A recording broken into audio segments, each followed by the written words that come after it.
I was adamant about not going back on YouTube. Sometimes we make unplanned decisions that alter the course of our life in ways we never imagined possible. Those decisions set us on a new path into the great unknown, where we go through transformations and shifts, eventually seeing from new perspectives. There's a moment in late autumn when the trees surrender, not out of weakness, but because they know what's coming. It's the natural cycle of life. Yet the letting go is never easy, but it's how we prepare for what wants to be born. Walking away from everything I had built wasn't easy, but like the trees, something in me knew it was time for the descent into winter. As the noise of a world in collapse grew louder, the collective entered a storm of reckoning, and so did I. I had to humble myself, withdraw, go into the silence before I could hear the voice of my soul clearly enough to return. People asked where I was, but I wasn't gone. I was becoming. So I've been quiet for a while, not absent, just inward. In these years of deep inner work, I've let go of needing to be understood and validated. I laid down the armor of performance and reclaimed the silence that taught me how to hear again. You may remember a version of me from before, but I'm not here to resurrect her. I'm not here to impress or persuade or convince you to come forward with me where I'm going. I'm here to transmit coherence. This is something I didn't embody during the early years of inner integration. This return isn't a comeback. It's a crystallization of everything I've unlearned and everything that's now ready to be spoken. I'm not the same as I was, and I trust you aren't either. So take a breath with me now. And let's begin not from scratch, but from here and now, where the truth lives not in noise, but in tone. The early rumblings of the conflict began in 2019. My content, videos on self-love, recovery after narcissistic abuse, and breaking free from toxic cycles, began to get flagged. Not because they were harmful. It was gaslighting. Sensitive content, they said. Violence, they've marked it. But there was no violence in my videos. They weren't graphic, even when we touched on delicate topics that plenty of other creators talk about. Did the algorithm already predict what I was going to stand for a year later when those topics would affect the entire world? I don't know. Perhaps truth spoken out loud can sound dangerous in a world addicted to denial and escapism. Every time I went to publish, I'd see this automated message. Are you sure this meets our guidelines? You haven't been a very good judge of that in the past. Classic narcissistic abuse.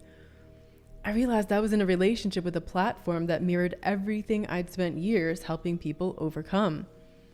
Then by the time the censorship increased in 2020 and 2021, I couldn't keep participating in it. It felt like a betrayal, not just of myself, but of the message I stood for. And that was the defensive piece. It was easier to feel the self-protective emotions of anger, rage, frustration on the surface. The more vulnerable piece was that it was reminding me of the unresolved past. That's the part I wouldn't really dig into for a few more years. We'll talk about that kind of inner work in upcoming episodes. So anyhow, I couldn't reconcile staying, so I walked away. Not with a grand announcement, no dramatic farewell. You see plenty of that online, and I didn't want to be another one. Truth is, I didn't know what I was going to do. I just knew what I had to do. When 2020 hit, it wasn't just the world that changed. Something ancient stirred in my body. Unresolved trauma surfaced, both personal and ancestral, like an echo of what was happening in the collective. The world was cracking open, and so was I. Initially, it reminded me of what happens when you speak the truth in an abusive system, whether it's a family, a job, a community, or a society. You're punished for naming what others are committed to denying and suppressing. But that was just the first layer of fear. what others would say and do, the familiar sense of exile. But underneath it were far older fears that touched a much deeper part of my soul. I didn't know it right away. At least I couldn't name it as such, but I was being called inward into a space where I could no longer perform, prove, or please others in order to gain a sense of self-worth. So I dove into the sea of uncertainty and the great unknown, into stillness, into isolation, not as an escape, but as a sacred reckoning, a surrender, knowing that this was the way, even though I couldn't fully see the path ahead of me. Isolation, I've learned, can be one of the greatest blessings for personal evolution. It's where you find out who you are without the noise, without the roles, without the projections, without the influence of others trying to tell you who you have to be. And when you come back to the village after that kind of initiation, you find out who really sees you and who is more aligned with your past self, who wants you to go back to who you were so you can fit back into the mold of what they want you to be. The withdrawal wasn't planned, but it was necessary for reasons I didn't fully understand at the time. I couldn't explain it to myself, let alone to others, because I wasn't just changing my direction. I was about to change the entire framework I had built my life upon. That old mindset, the paradigm in which I lived, even the way that I served, it was forged in survival, shaped in captivity. So it was time to liberate my soul and choose true freedom. When people who once loved me started turning on me in 2020 for speaking the truth about the abuse unfolding in our world, something broke open for me. That was when I saw it clearly. I had been outsourcing my self-worth to platforms, performance, vanity metrics, and public approval. Everything I created from 2015 through 2020, maybe even into 2021, was born from the ego's hunger to be seen, to be recognized, to be validated, to prove I was worthy. It was an unconscious campaign to prove them wrong. Why don't you just go to the mall and get a job, they said. I'll show you, I decided. And I did. The blessing was that fire mobilized me out of a barely functional freeze state in 2015. Yet it became the motivation and fuel for everything I created. I built a successful YouTube channel. I created something meaningful after years of feeling like a failure. I went from living under the poverty line for more than a decade to earning a 6-figure income. People stopped me in public to say my work changed their life. And yes, I loved that, all of that, but for the wrong reasons. Not wrong in a moral sense, but wrong in the way that it pulls you away from your higher self, away from your spirit, away from the essence of who you really are. Because I was manifesting from ego. You can manifest a lot from ego: money, recognition, relationships, property, fame. An entire empire can be manifested from ego. In fact, most manifestation content out there is ego-based. The ego wants what it wants, and it wants it now. And sometimes that works. Sometimes the creator lets you taste what you thought you wanted. But inevitably, anything built on ego is unstable. It's built on defense mechanisms, on walls and moats designed to protect but never meant to last. Ego can be incredibly productive when it's fueled by pain. In fact, that's the foundation of most of what we call high performance. It's a way to prove our worthiness, but true worthiness is not proven. It just is, and it's your divine birthright. Eventually, the cracks begin to show in anything built on ego. The foundation weakens. You either lose it all, or if you're lucky, you recognize the warning signs and humble yourself before the collapse. And I did. That's why I walked away sometime in 2021, because I realized I couldn't keep teaching about recovery and healing, and I certainly couldn't embody trauma integration while staying trapped in a performance loop built by my own unresolved trauma.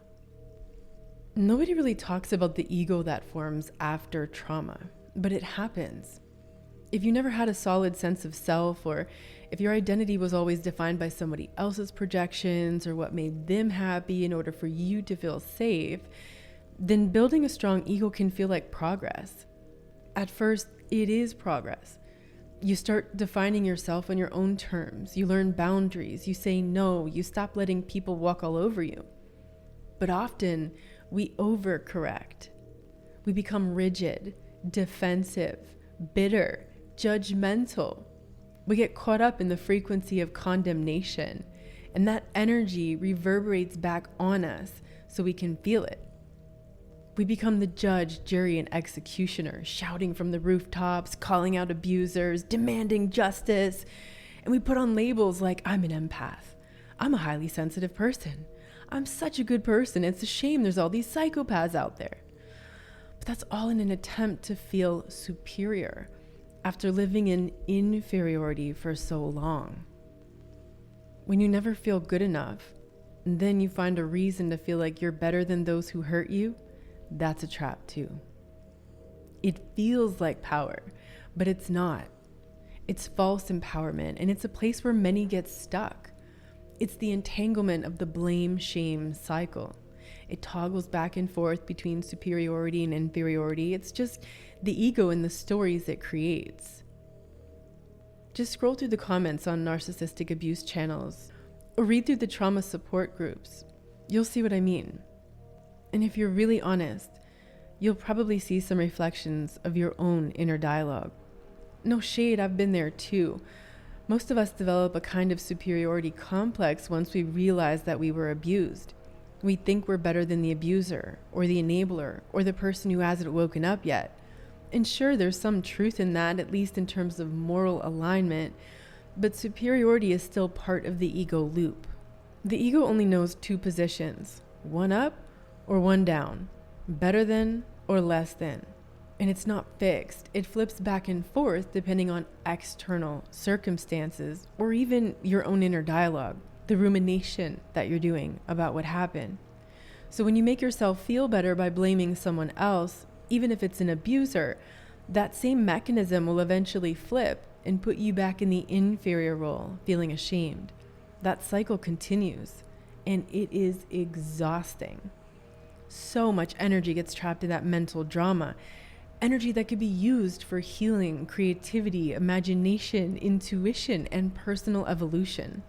I remember when all things COVID started, and most people couldn't see what was happening, including the so-called experts on narcissistic abuse and trauma. Even half of the community of subscribers I once resonated with didn't see the same abuse dynamics in the COVID campaign. My first reaction was judgment, superiority. How could they not see the red flags? Don't they understand narcissistic abuse? Why are they staying silent when it most matters? I watched with building resentment inside me as the tyranny took over in our world and as people enabled the segregation and discrimination of others during those years.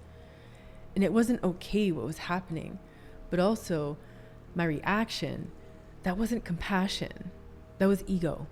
The part of me that needed to feel more evolved, more aware, more healed. But the truth is, I've stayed too long in toxic situations too. I've enabled abuse as well. So I wasn't really mad at them. That was just a projection. That's what happens when we think the answer is waking everybody else up. The truth was, I was mad at my past self, the versions of me that did the same thing in relationships when I stayed and tolerated the abuse. That was one of the first moments I realized just how sneaky false empowerment can be. The ego creates all kinds of stories to make us feel worthy and safe. And when the ego starts to crack under existential pressure, there's a terrifying moment of free fall.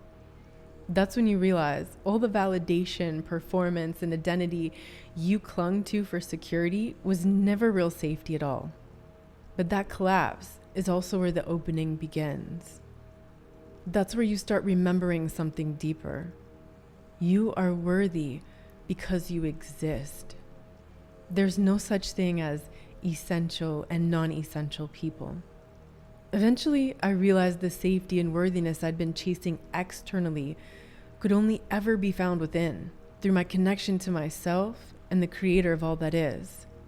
through alignment with the part of me that isn't afraid, that doesn't need to prove anything, and that doesn't rush to defend its truth when others disagree, but that also can presence what's really happening. That's the higher self, your essence, your presence, your inner spaciousness. Maybe you call it your true self, your inner sage. It doesn't matter what you call it. What matters is that you know the difference between the voice of the ego and the voice of your essence. The higher self doesn't need to be loud. It doesn't need applause or agreement. It doesn't force its will. It simply stands in truth. It observes, it listens, it discerns. It's aligned with divine will and divine timing. It doesn't posture or mask. It doesn't negotiate boundaries. It doesn't operate from superiority or inferiority. And it isn't apathetic. A no is simply no. No explanation needed, because there's sovereignty in coherence. The higher self doesn't need walls or defensiveness because it has access to discernment and self-trust. It isn't in competition with anyone because it remembers who you really are and why you're here. And the more inner clutter we clear, the unresolved trauma, the survival programs, the distortions and deceptions, the resentment, regret, and fear, the easier it becomes to recognize the guidance of the higher self. That's the voice I've spent the last several years learning to hear and trust. Not the ego's urgency or complaints, not the inner critic's performance plan, but the quiet presence of the part of me that's always known the way. Now, this wasn't overnight. This took time. Your higher self knows your divine mission, the reason why you were born, why your soul chose to incarnate into your family on that specific date, in that specific place, to experience everything you did, because your trauma was the immersion training for your purpose. All of it was to prepare you to find your way back to true self, so you can remember what you came here to do. The crazier things get out there, the more important it is to know everything that happens in your life and in the world is inviting you to remember who you really are. Some parts of the journey are more turbulent than others, but all of that pressure is serving an evolutionary purpose. It's not punishment, a blame, or bad luck. It's how you are forged in the fire. Now, I hadn't planned to post this on YouTube, even though I did intend to launch season 2 of the podcast this year. Yet every time I thought about it, something in me shut down. There was resistance. I knew the old energy I once brought to it no longer existed. But what would this new evolution bring? So I kept trying to map out the first few episodes, but every time I sat down to write, I'd fill files and files with ideas, but nothing really came together. It was overwhelming. So much had changed, so much needed to be said. I was putting pressure on myself to create something powerful enough to speak for the last 5 years. Even though I've given dozens of interviews and presentations over the last few years about the global events, and I have a Substack, I have an email newsletter where some people continue to follow me, but I hadn't really addressed my audience directly. You know that feeling like seeing an old friend after a really long time and wondering where to even begin? But then you remember just to let your soul lead. So one morning about a month ago, I woke up with tension locked in the right side of my neck, but I was resisting the message and it wouldn't release. I knew it was connected to the 5th chakra, the energy center of truth and expression. So I tuned into my higher self and I heard the question, where am I not taking action in my life? I didn't know the answer. So I went to walk my dog in the park before yoga, and normally I do that in the opposite order, but it was going to be really hot that day.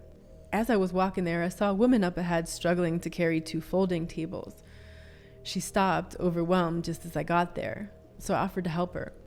She told me she was setting up for a health and wellness event and invited me to come back later to check it out. I almost didn't go. It would have been easier to rest in the air conditioning, but I felt a nudge, and I've learned not to ignore those. So I went. I found her booth, and she handed me a deck of oracle cards and told me to shuffle. So I did. She pulled one card, just one. It said, changing your mind. At first, I didn't know what it meant. My mind instantly started flipping through files. Was it about this? Was it about that? Nothing really landed. So I let go and just listened. She said something like, you have a strong gut instinct. You just know. But then your mind questions it. And you start to doubt. I thought, okay, that felt familiar, but that could apply to a lot of people. She floated from topic to topic like a butterfly landing on different flowers. I stayed silent without offering any clues. At one point, she mentioned something about long-distance love. Maybe he's in California and you're in Idaho, so you're wondering, how could that work? What? And then she was off again talking about her kids, and for a moment I thought maybe this isn't going anywhere. But then she said, fear is the only thing holding us back from our higher potential. And right then, my ego jumped in with a thought. I already know this. But my higher self interrupted. Shh, listen. Then she asked me about books and art. I said, I like writing. She mentioned a personal blog, YouTube, and that's when it hit me. The question I didn't even know I'd been asking. It was trying to surface from my subconscious, but I'd been suppressing it, pushing it away. It was too much to explain to her, so I kept quiet. She asked about my writing. I told her I have a new book coming out, Becoming Whole. It's about how the coercive control played out during COVID and how the same dynamics of Stockholm Syndrome show up in relationships, families, and communities. And I was about to tell her how the second half of the book is about the liberation of souls, but she stopped writing, looked up into my eyes, and said, these are the things people would rather forget. Boom. That was it. The things we'd rather forget. That's what we do with trauma. We suppress it. And she was right. These are the things people would rather forget. But denial and suppression isn't really forgetting. The body remembers. The subconscious remembers. The soul remembers. Forgetting isn't healing, and suppression doesn't resolve trauma. It's more like hitting the snooze button. And if we never face it, we risk repeating it. And we do. Individually, ancestrally, collectively, history keeps repeating itself, or at least it rhymes. That's why I wrote Becoming Whole. Because what happened between 2020 and 2022 wasn't just public health policy or politics. It was a massive collective trauma that's still frozen in the subconscious of individuals and embedded in the nervous system of society. It mirrored the same dynamics of narcissistic abuse and coercive control that so many of us have experienced personally in relationships, families, workplaces, and communities. So let's start with what we've tried to forget, not to dwell on it and not to give away our power, but to recognize what really happened. Because nothing is back to normal, we're just pretending it is. If you allow yourself to feel, you can sense it in your body, in the field, and in the collective consciousness. Something is off and things feel quite surreal.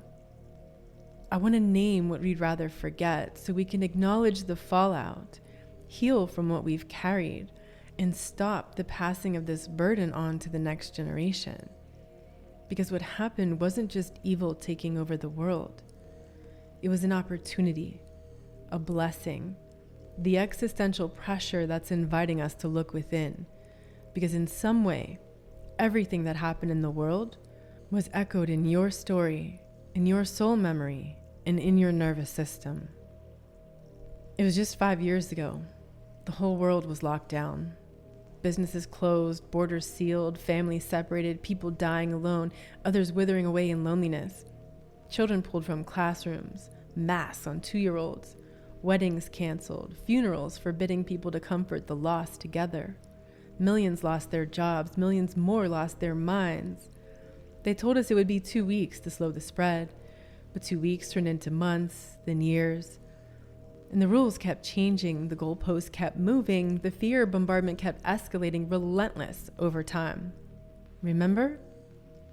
How neighbor turned against neighbor, how friends and families were pitted against each other, how people were silenced, censored, shamed, and dehumanized just for asking questions. How coercion was dressed up as compassion, how manipulation was sold as the science, How the compliant were praised as golden children, the model citizens to be followed. How those who refused to comply were scapegoated, labeled dangerous, selfish, even sociopathic. How people were forced to choose between earning a living, attending school, seeing loved ones, entering public places and otherwise participating in public life, or taking an experimental jab. How we were threatened daily and guilt-tripped for believing in bodily autonomy. They told us there was only one way out from that torture. These weren't just policy decisions. These were abuse dynamics, mass-scale gaslighting, Stockholm Syndrome, the state of captivity, isolation, acts of perceived kindness, a perceived life threat, and the perceived inability to escape. Classic narcissistic abuse, mostly covert, playing out on the world stage, but so many people couldn't see it because when you're in survival mode, when you're in the state of captivity, it's hard to recognize the pattern, especially if it mirrors what you grew up with, especially if compliance feels safer than truth, especially if you need to believe the authorities are protecting you because the alternative is too terrifying to consider. It's for your own good, said every abuser ever. When you're the one being abused, you really want to believe it's for your good, don't you? Nothing made sense about what happened during those years. Trust the science of fear and compliance. Life got weirder and weirder. Then one day in early 2022, the news cycle suddenly shifted from COVID to the war. And just like that, the campaign ended, and we were expected to pretend that nothing happened, but it did. That's how trauma works. It suppresses, it dissociates, it rewrites reality with false security to help us survive. We learn to gaslight ourselves. And now, years later, most people just want to move on. They want to forget what happened. But something feels strange, surreal. Do you feel it? More and more people are saying it. Nothing is the same anymore. People aren't the same. And they're right, because nothing is ever the same after trauma. We can never go back to how things were before, but maybe that's not a bad thing. People are different now. Something is different in our world. That's because forgetting isn't healing. And what happened wasn't just a disruption and eruption of chaos. It was an evolutionary calling. Yet if we don't name what happened, if we don't then process and integrate the trauma, we risk repeating it, and we will hand it down to the next generations.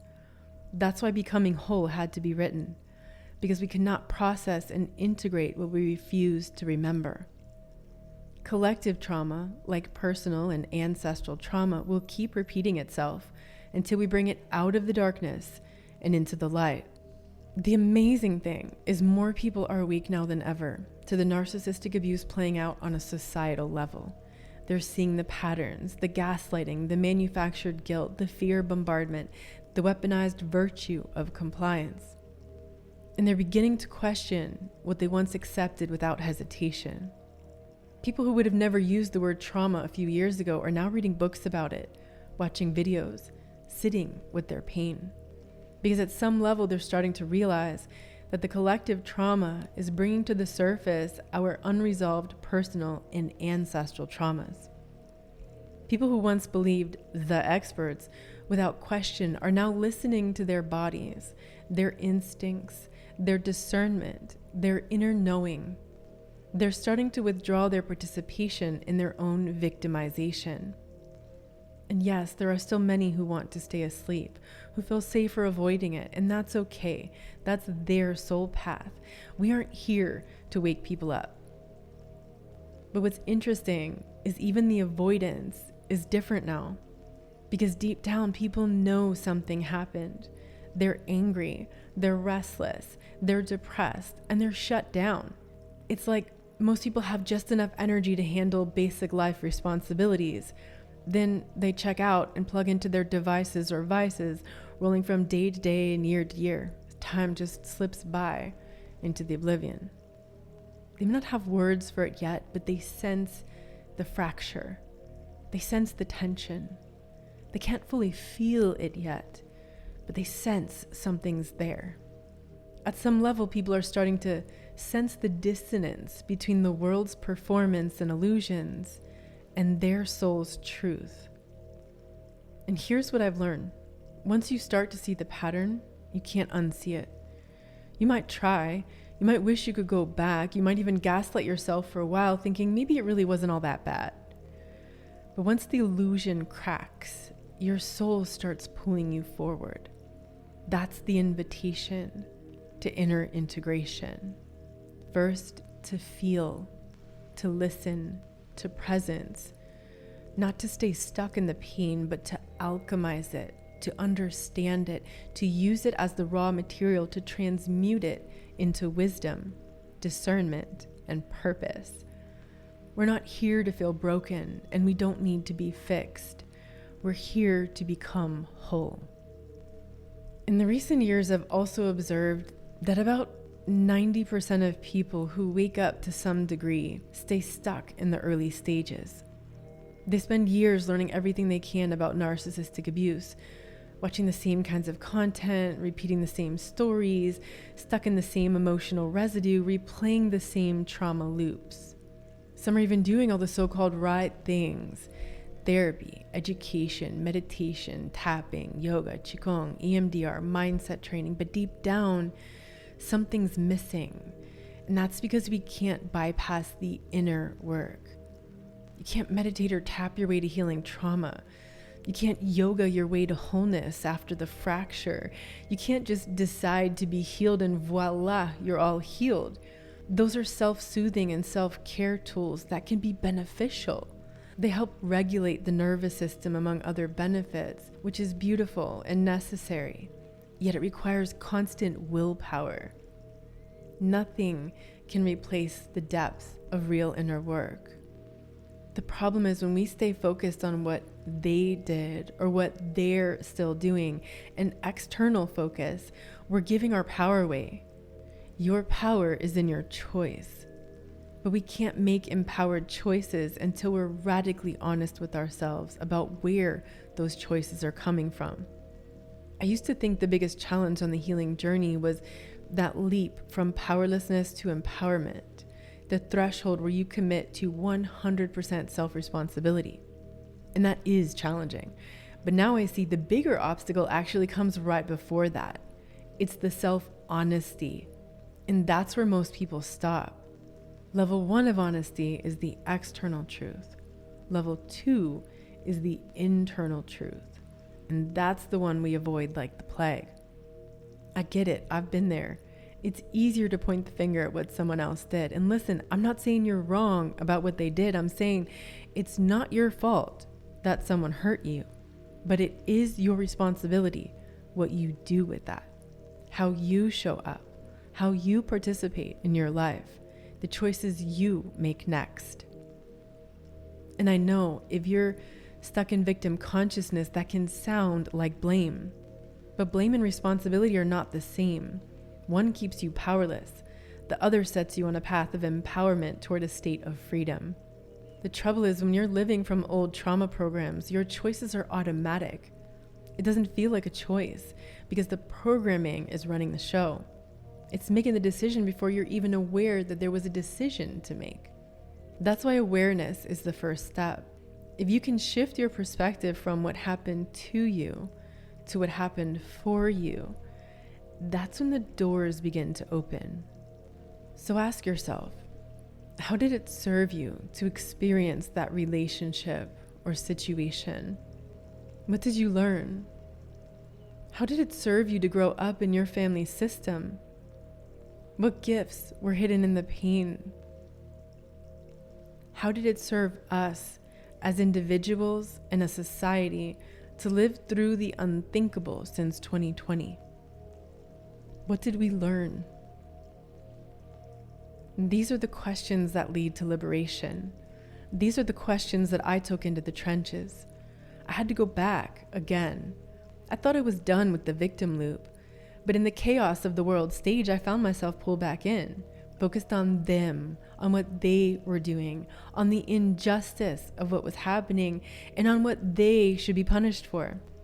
I knew that wasn't where I'd find my power, but I wasn't living in coherence with that. I was giving my power away, even though I'd taught others how to reclaim theirs over the years. And I had too, to a certain degree in my life. But when the collective and personal collapse of 2020 happened, I knew this was because of unresolved trauma. So I went deeper. I faced the painful emotional residue that still lived inside me, and the programs and distortions that were still guiding my life and my choices. I had to remember where my power really lives and what true empowerment is. At one point, I wanted justice. I was emotionally attached to the idea of punishment for those who committed crimes against humanity. And I wasn't wrong in a moral sense, but that doesn't lead to healing. It's not the path of true empowerment or freedom. Just like in relationships, staying fixated on what they did keeps you stuck in the pain, living in captivity in the past. Real freedom happens when we turn inward, when we integrate the trauma, when we restore our own wholeness and live from the coherence of who we really are. Over the recent years, I did a major overhaul of my subconscious programming, not through willpower, not through positive affirmations, but by doing the deep inner work, going to the source of the imprint, tracking it to the root, and pulling it out so those same weeds stop growing. What I discovered is this work isn't just personal, it's ancestral. Because we're not just healing our own wounds, we are breaking free from generational patterns that have been playing out for centuries or millennia. Sometimes I'd be working on a subconscious belief, and I could feel my grandmother or a distant ancestor in a far away place in time finally feel inner peace. I was doing the work they couldn't do because it wasn't safe to feel in their time. They lacked the consciousness, the resources, the support, the example of someone else liberating themselves from generational trauma, which was normalized as a culture. And I've learned when we do this level of work, we don't just heal, we recode. We restore the original blueprint of who we really are, and we offer those codes to our ancestors and others without forcing it or doing anything. People can tune in or not, we all have free will. And when we're in a state of empowerment, without resistance, we are open to the activation of the codes and remembrance. That's what integration is. It's not about becoming someone new. It's about remembering who you are beneath the programming, the trauma, the masks, the distortions, the inherited burdens, the survival strategies, the ego's stories. And that's why I stepped away for so long, because I couldn't just talk about integration. I had to become it. Not for an audience, not for applause, not to prove anything, but because the next evolution of my life, my leadership, and my sacred service demanded a new foundation, one rooted in truth and coherence, not performance. And that's what I've been building in the silence. Some of the deepest work I've done wasn't about a specific trauma event. It was more about energetic imprints and emotional residue that followed me my entire life. There was one in particular that lived so deep in my subconscious, it shaped how I saw everything. It was my core wound. I don't have the right to exist. Obviously, that's not true, but that imprint didn't come from logic. It came from unresolved pain, from generations of suppression, silence, and souls forced to dim their light in order to survive, and some who didn't survive it. When that imprint lives in your system, it shows up as anxiety that makes no sense, perfectionism that never rests, terror when you speak your truth, a haunting sense that you're all alone in the world, and a constant reminder that it must be so. Or a chronic feeling that you're too much and not enough at the same time. The core wound is both a program and a feeling. The feeling is the energetic imprint, the emotional residue. Mine was a fear so big I had to name it terror. I never fully noticed it or had the language to name it until I met it in March of 2020. I was sitting on my balcony in Mexico City, Countries were starting to lock down, the streets were empty. The silence of one of the largest cities in the world was eerie, and the fear in the collective consciousness was palpable. There was something about that silence, that emptiness, the eeriness, the absence. Everyone seemed to have somewhere to go, a partner, a family, a place where they belonged. That was the first moment I realized I don't belong anywhere. It felt like I was floating in the abyss, untethered to anyone or anything. Those words don't even really describe the feeling of terror deep in my body, in my soul.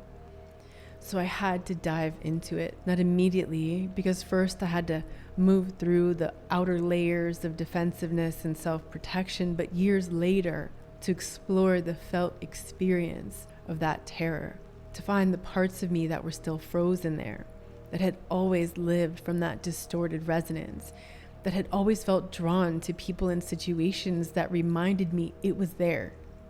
And when I met those parts with presence, without the resistance of defensiveness, avoidance, projection, and deflection, everything began to shift. Not all at once, not overnight, not even in 1 year, but piece by piece and layer by layer, octave by octave, I reclaimed my existence.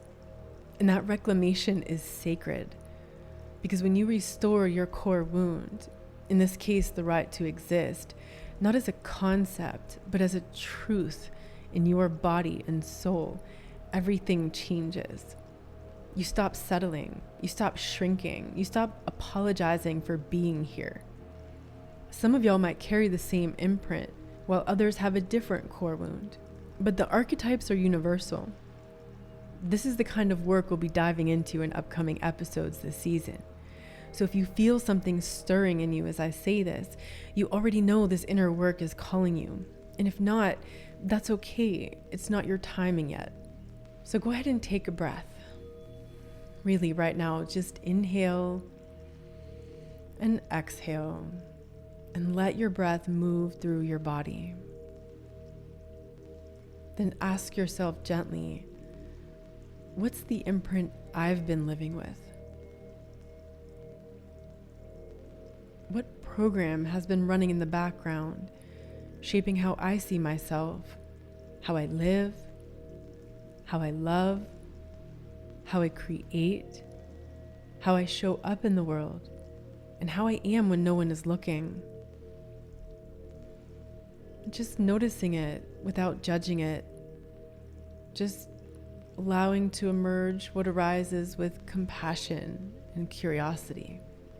This work isn't about fixing yourself. It's about remembering who you are, free from the old distortions, free from the programming and emotional residue that was never yours to carry. And if something stirred in you just now, that quiet awareness, that little pulse of recognition, it means your soul is ready for more. Because once you see the imprint, you can begin to change it.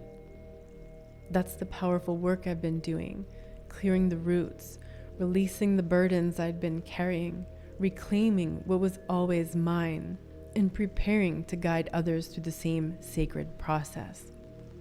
What does that journey look like? The dismantling, the dissolving, the remembering, the restoration.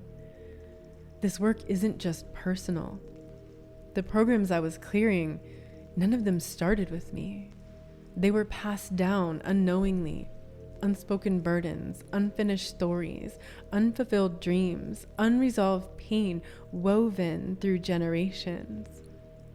Everything is connected. I started to see how the imprints I carried were echoes of those who came before me. Women silenced, men hardened by war and work, children burdened with secrets that no one dared to name, lives affected by famine, land disputes, betrayal, persecution, exile, natural disasters. And finally, I had become the one in the bloodline who chose, it ends with me. Not simply as a logical decision, and not as a rejection either, but rather as the embodiment of the process of inner integration.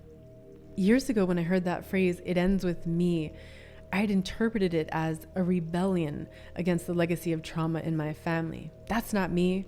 I'm not going to do that. I'm not going to carry it forward. But that was the defensiveness, which is just the ego and the primal brain. It was the surface level understanding of something I wouldn't really understand until I explored the depths. So the work deepened. I wasn't just healing for myself anymore. In the process of transforming myself, I was clearing the energetic residue of those who never got the chance to speak, to feel, to choose, to liberate their gifts, to discover who they really are. And that work, ancestral integration and reclamation, isn't theoretical. It's visceral. It lives in the body, in the DNA, in the dreams, in the patterns we keep repeating until we recognize where they came from and remember they were never ours to carry. This is the sacred task of the generational cycle breakers, the lineage liberators, the ones who came to interrupt the cycle and create a new direction forward, not out of rebellion, but out of remembrance. Because there are gifts in the bloodline too. And when we clear the pain, we can finally access the wisdom and all the other blessings so we can integrate it all. Through our inner work, we can liberate ourselves and bring peace to our ancestors. As we choose to embody our gifts and create something meaningful, replacing the old imprints of pain and unfulfilled dreams with new ones, this is how we honor those who came before us. And it's how we create a more beautiful path for those who come next, whether we have children or not. No, I get it. Not everyone wants to venture into these inner depths. That can seem really scary. And I know it's a lot easier to keep the focus out there on what someone else is doing. The ego has all kinds of stories about why you can't truly be free, why you can't live the life of your dreams because of someone or something else, because you don't have that thing or that person you think you need. But here's the truth. Everything you need is already inside you. And I realize that can sound cliche or absurd when you're still focused on what happened to you. And I get it. I was there too. So if that's where you are right now, that's okay. Maybe this new season of the Inner Integration podcast isn't for you, or maybe not yet. And if you're upset that I'm not going to just talk about narcissistic abuse like I did 5 or 10 years ago, that's okay too. That topic wasn't widely understood back then. So I stepped up, and that reflected where I was in my journey. But now it's a red ocean. You can find endless content about it, spoken from every angle of analysis on the internet. And if you're hoping that I'll go backwards in my own healing to be who I was then, I lovingly encourage you to give yourself permission to evolve.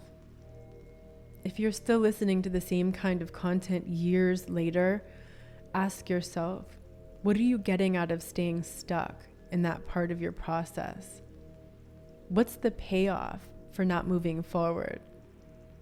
If you can be radically honest with yourself, that truth will show you exactly what's been holding you back. And here's the empowering part. It's not someone else. It's you. That's not to blame. That's beautiful because it means you're also the one who can set yourself free. Season 2 of Inner Integration is going beyond. We're diving into the depths and the expanses of healing without bypassing either. We'll explore about personal and ancestral integration, not just for your own growth, but also as an act of sacred service to others, because there is no collective healing without individual healing. As you liberate your soul, you shift the generational patterns. You transmute pain into purpose. You send light codes through your lineage, and those become available to the people around you, whether they realize it or not. The light code activations only happen when we're in a state of empowerment. Now, not everyone will tune into those codes.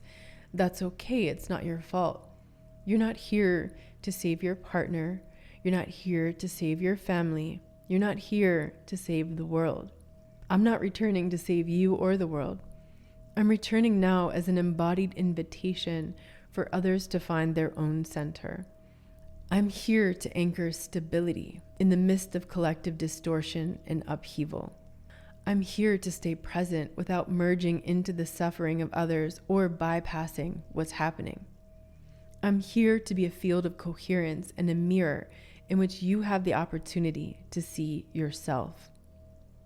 The amazing thing is, your healing makes it easier for others, not because you fix them, but because you embody a different frequency.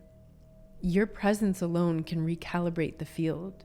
You become a light shining in the darkness they don't even realize they're trapped in. You don't have to take on the pain of the world to love it. You don't have to take on the pain of others to love them. You don't have to be loud to be impactful.